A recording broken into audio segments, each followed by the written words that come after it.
क्योंकि पिछले 5 साल में हमने ऐसे काम किए हैं जिनसे लोगों को भरोसा हमारे ऊपर आया है।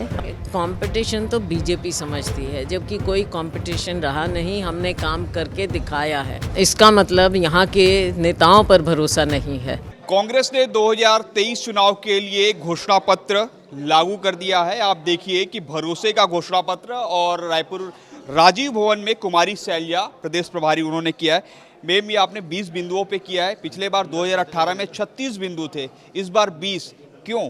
20 बिंदु मुख्य बिंदु हैं जिन पर हमारे नेताओं ने भी जैसे आते रहे, चाहे खड़गे जी हैं, चाहे राहुल जी हैं, प्रियंका जी हैं, हमारे लोगों ने, हमारे नेताओं ने इन पर नज़र डाली है। और जो महसूस हुआ, क्योंकि पिछले 5 साल में हमने ऐसे काम किए हैं जिनसे लोगों को भरोसा हमारे ऊपर आया है, हमारी सरकार पर, तो हमने ये भरोसे के 20 बिंदु रखे हैं। आगे आने वाले समय में अगर कुछ और हुआ तो हम देखेंगे।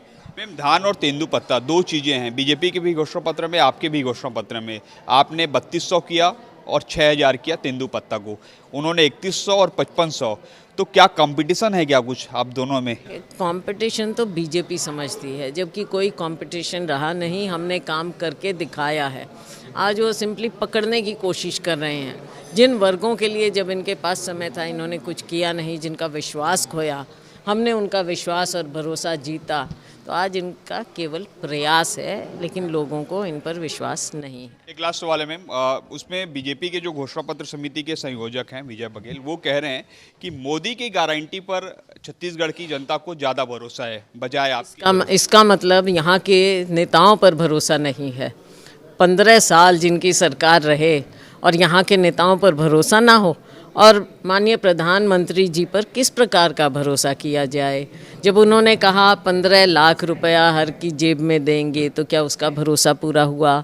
जब उन्होंने कहा हर साल 2 करोड़ युवाओं को नौकरी देंगे, क्या वो भरोसा पूरा हुआ?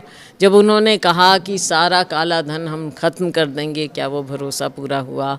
तो कोई भरोसा उनका पूरा हुआ नहीं है, ना यहाँ के प्रांतीय नेताओं का और ना केंद्र में माननीय प्रधानमंत्री। धान की कीमत जो एक बस जी, तो ये था हमारे साथ जो प्रभारी कुमारी शैलजा, जिनका कहना है कि छत्तीसगढ़ की जनता को कांग्रेस के वादे पर भरोसा है, क्योंकि इससे पहले भी जो है हमने 2018 में अपने वादे पूरे करके दिखा दिए हैं।